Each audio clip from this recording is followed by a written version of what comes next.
तो hello guys, FTF की एक और नई वीडियो में मैं सुफियान आप सभी का वेलकम करता हूं। तो आज की वीडियो में हम बात करेंगे वेनम 3 की एंडिंग और उसके दोनों ही पोस्ट क्रेडिट सीन के बारे में, जिसका मतलब ये है कि इस मूवी से रिलेटेड इस वीडियो में काफ़ी सारे स्पॉयलर्स हो सकते हैं। तो अगर आपने अभी तक की ये मूवी नहीं देखी है तो आप चाहें तो इस वीडियो को छोड़ सकते हैं, या फिर अगर आपको स्पॉयलर से कोई फ़र्क नहीं पड़ता तो फिर इस वीडियो को जल्दी से शुरू करते हैं।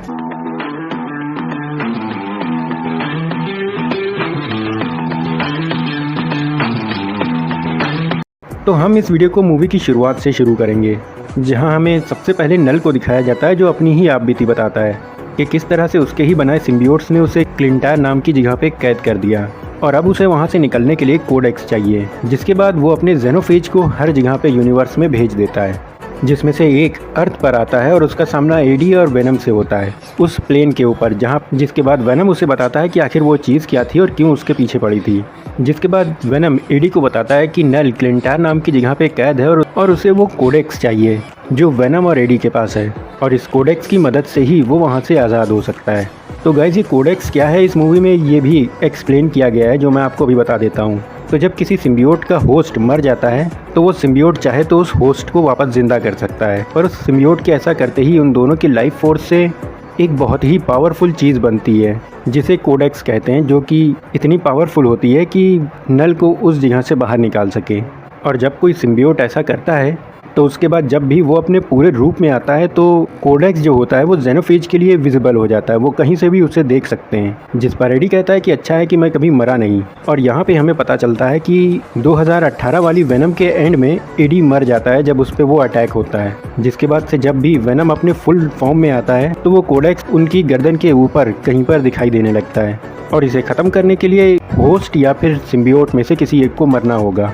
और इस मूवी में जो जेनोफेज दिखाए हैं वो बड़े ही खतरनाक होते हैं, ये सिम्बियोट्स के शिकारी होते हैं और ये काफ़ी ज़्यादा पावरफुल भी होते हैं। जिसके बाद कहानी आगे बढ़ती है और हम इस फैमिली को देखते हैं। और गाइस, वेनम 3 में नल और स्पाइडरमैन के बाद जिसकी सबसे ज़्यादा बात हुई वो ये फैमिली ही थी, या फिर कहा जाए ये आदमी और ये बच्चा, क्योंकि कभी लगा कि ये डॉक्टर कॉर्नर्स हैं दी अमेजिंग स्पाइडरमैन वाले, तो कभी लगा कि ये बेन पार्कर हो सकता है और ये छोटा बच्चा पीटर पार्कर।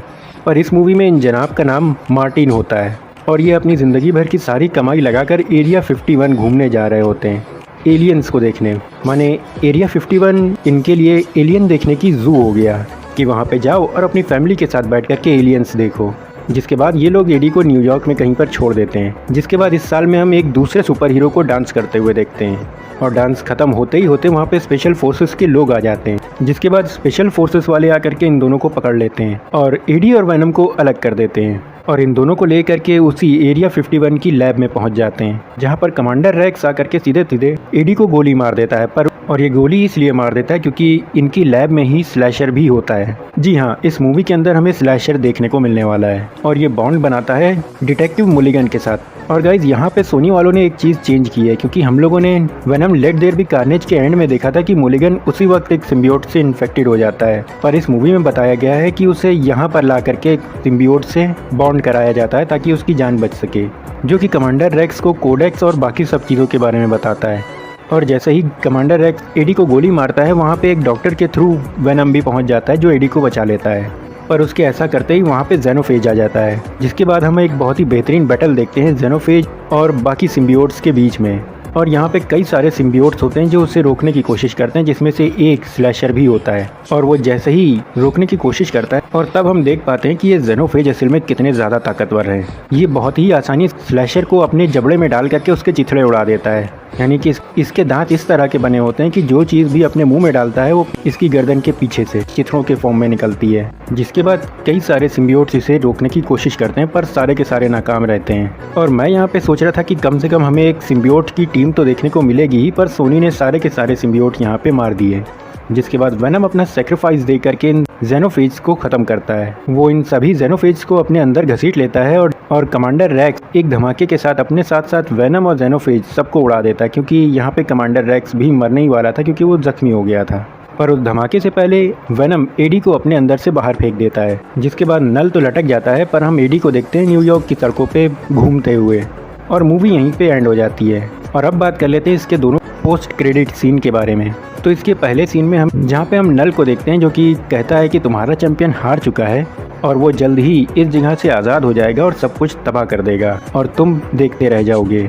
वहीं दूसरे सीन में हम बारटेंडर वाले आदमी को एक गुफा से निकलते हुए देखते हैं, जिसके सामने कुछ भी नहीं होता, सब कुछ टूटा फूटा पड़ा होता है, मतलब एक उबड़ खाबड़ सा मैदान पड़ा होता है। और वहीं साइड में एक टेस्ट ट्यूब होता है जिसके अंदर एक कॉकरोच भी घुसने की कोशिश कर रहा होता है। अब कुछ सवाल हैं, जैसे कि क्या नल वापस आ सकता है? तो मुझे लगता है कि हाँ, शायद वो वापस आएगा। और इस चीज़ के हिंट हमें इस मूवी के ही एक सीन में दिए गए हैं, जहाँ पे स्लैशर इस चीज़ को बताता भी है और हम नल को क्लिंटास से आज़ाद होते हुए और सब कुछ बर्बाद करते हुए देख पाते हैं। पर वो वहाँ से निकल के सोनी यूनिवर्स में जाएगा या मार्वल में, ये नहीं पता। और इसके अलावा दूसरा सवाल ये है कि क्या वेनम वापस आ सकता है? तो मुझे लगता है कि हाँ, ये वापस आ सकता है, क्योंकि अगर आप याद करो तो इस मूवी में हमें एक और वेनम का टुकड़ा दिखाया गया है जो कि बार में छूट जाता है, जिसे कमांडर रेक्स एक टेस्ट ट्यूब में कलेक्ट करता है, जो कि एंड की फाइट में गिर के टूट जाता है।